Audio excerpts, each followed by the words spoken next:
Holy shit, I just watched 6 episodes of the new season of Mushi-shi. This is an interesting show that I have a somewhat interesting past with. Namely that when I got really big back into anime in about 2007, I watched 13 episodes of the original Mushi-shi, and I loved it, and I never finished it. I started buying the DVDs when they started coming out in the US, never finished buying those, and even though I've seen the first half of the show like several times, I've still never finished the original Mushi-shi show. I had a couple volumes of the manga, but personally I don't like the manga as much as the anime series. I think they improved on it dramatically with the addition of color and music to the series, because Mushi-shi is all about tone. There's a thick atmosphere to every episode of Mushi-shi. They usually play out very slowly with a sort of relaxing feel to them, and the music and sound design play a huge role in making the show so good. Now, Mushi-shi has pretty much been considered a cult classic ever since it first came out. If you would have looked at anime bloggers' list of their favorite shows of the 2000s, Mushi-shi always placed pretty high up on people's lists, and since its original airing, there's been a live-action movie, there's been, I think, there was recently an OVA that was done, like, leading up to this series. I think there was something else. There's been little bits of Mushi-shi appearing here and there, but now it's finally come back for a second season, another 12 episodes, and it is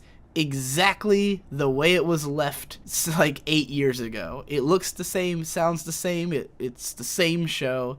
They're just making more of it now, which is great. I mean, Mushi-shi's always been an episodic series, so having a second season is just like starting over again and just having more Mushi-shi. You could easily watch this without watching the first series, or even if you're like me and I never finished the first series and I'm watching the second one anyway because it's completely episodic. The same praise I would have lobbed onto the first series I can put on this one. There's really distinct color palettes for each episode that make all of them stand out and have their own unique feel. The background art is unbelievably gorgeous most of the time. The whole show looks really good. It's very rare to see a frame in this show that looks iffy. Again, music and sound design are top notch. I definitely see myself trying to download the soundtrack for this show once it comes out, if it's not out already, or using the same soundtrack from the first series. And I love how each episode can be something totally different, even though it always has the same sort of slow, contemplative pace. Sometimes there's lighthearted episodes, sometimes there's really dark episodes.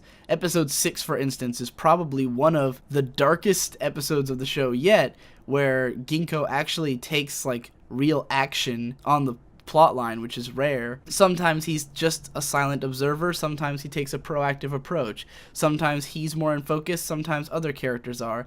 Each episode, even though they follow the same sort of formula of Ginko shows up somewhere, deals with some kind of mushi, and moves on, there's still enough difference between all of them, and getting to see what kind of unique ideas will be had for the mushi is always interesting. The show owes a big debt to like Japanese folk tales and stuff like that, and also an almost Lovecraftian kind of horror where you never know when a mushi is just going to change your life in some way, where maybe you'll be able to get back to normal, but maybe you're just going to be fundamentally altered for the rest of your life. The ways that mushi interact with humans can be so vastly different across episodes, where some mushi are just simple and easy to get rid of, and then some of them will take over your body in an instant and there's nothing you can do about it, or just lay waste to a whole village or something. Some are more physical, some are more psychological, some you can learn to live with and might even have a symbiotic relationship with. You never know what it's gonna be, so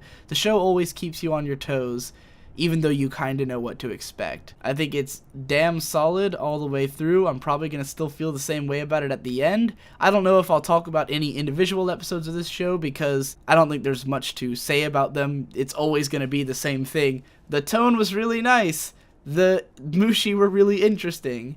So maybe when the show's over, I'll do a full review of it. Maybe go back and watch season 1 and do like a proper analysis video on my main channel. But for now, I'm just gonna give it a big recommendation.